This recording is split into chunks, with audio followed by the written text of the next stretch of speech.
All right, so now we'll get a little bit of a broader view. I'm standing at the back door to the master bedroom, so this is right outside of that. And this bed, it used to have that yellow butterfly bush growing right where that white foxglove is, but the poor thing was not getting nearly enough sun and it kept leaning over, so I thought I'd move it out front where it'll be a lot happier. This is a nicotiana that overwintered this year because of our mild winter. We got slammed the year before, but this year hardly anything. So it overwintered nicely. It's going to bloom. I try to use these little evergreens. I like the dwarf varieties of evergreens because they don't get too big, and I try to put them in for some garden interest in the winter. This is a Japanese anemone, which I'm sure you know kind of runs rampant, and I don't really care if it does that back here, so I'm just going to let it go and see what happens. It may kind of take over these hostas, but I think they can take it. And if it gets too bad, I can use Roundup on it, but I prefer to not have to mess with it. These geraniums are not floppy this year. I'm not sure why. But here's another plant that is a rampant grower, Petasites japonica. This is the variegated variety, so it's not as bad as the species. But you can see that it's a spreader, and it's the kind that if you pull it up and you leave a little root, you're going to get more babies. But I like it well enough that I'm going to just see what happens. It's I'll probably have to round it up a little bit, but for today, I don't really mind it. Don't really mind it at all. The shrub that's growing up there is on its second year. It's a viburnum. I don't know what kind, but I just thought I'd put a viburnum there, and I had it, so there we go. There's the bird feeder area.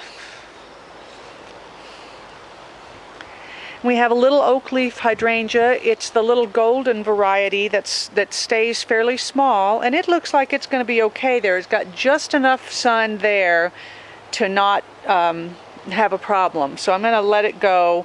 I'll probably pull these campanulas out after they bloom because they have a tendency to take over the world. So we'll probably pull them out. And I have eucharis along here. And this is a little burnet. I grew that last year, and then I just thought I'd plop it in here, and that'll make a nice ground cover without being too tall and too crazy. These beautiful eucharis, man, you just really can't go wrong with them.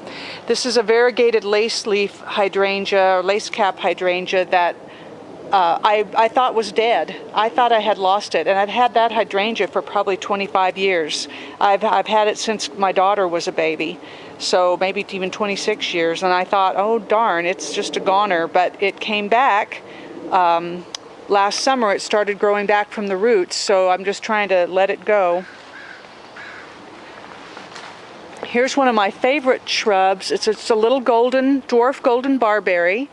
I think it's almost the perfect shrub because it has an interesting form when the leaves are gone, and then in the spring, when the leaves start unfurling, they have like a little bit of an orange edge to them. They're really, really pretty. And then, of course, you get this nice, low-growing, funky color.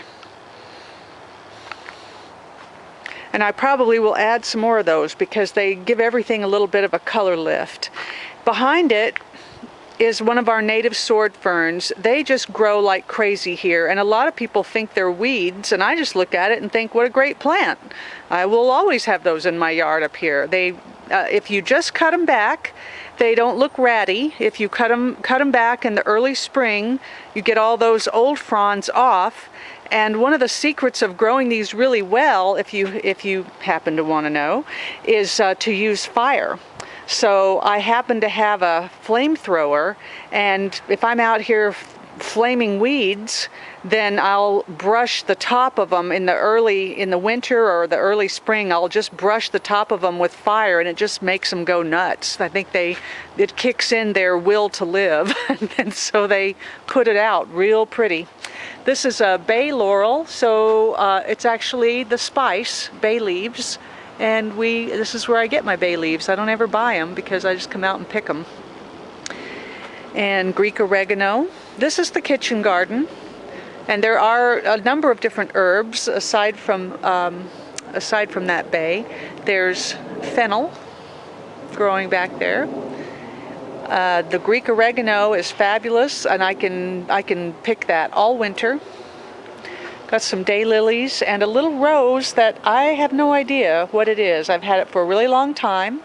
You can see that it looks really healthy, except now we're starting to get mildew, and this is what we struggle with so much up here. So I'll have to cut some of this off even before it blooms in order to keep that from spreading. But that's just how it goes. The leaves are healthy, but get the mildew. I had a huge sedge growing right there. I'm thinking of putting a golden barberry there. I took the sedge out because even though I loved the way it looked, I was tired of pulling up the babies. I'm trying to do whatever I can to keep from having to spend my entire life weeding. Ah, I see the slugs have taken care of my baby cilantro. Very nice. This was where I planted cilantro. Started it from seed, moved it out here, and the slugs really loved it, even though I protected it. It is now gone. All right, lesson learned. Here is another plant that I really like, but it is prolific, and I believe it is a flax. And the cultivar is called Cannon Went, so you can look that up. Cannon, C-A-N-O-N, Went, W-E-N-T.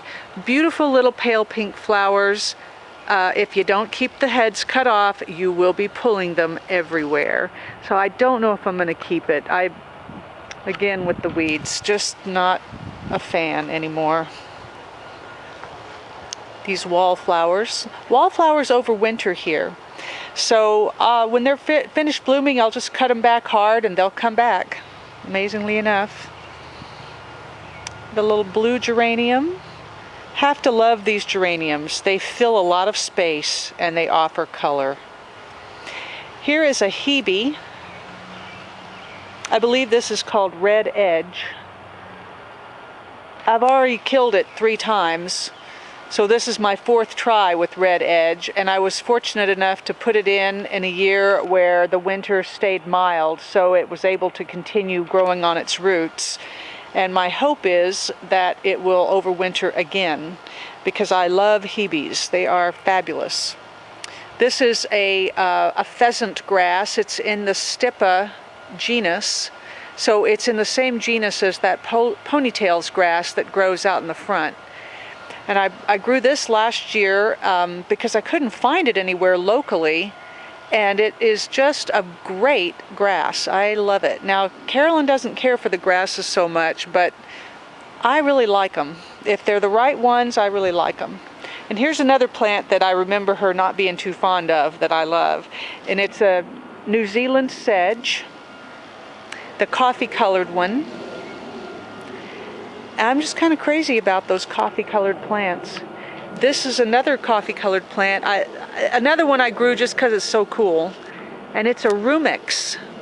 Rumix, and I don't think it's the sanguinium, but it is a rumix variety. And if it was growing in a sunnier spot, it would get a lot taller, and it wouldn't be lanky. Maybe I'll move some to the front and see what happens. But I just think that it's cool looking, and I like to grow plants that are really different. All right, we better stop on this one and go to the next one.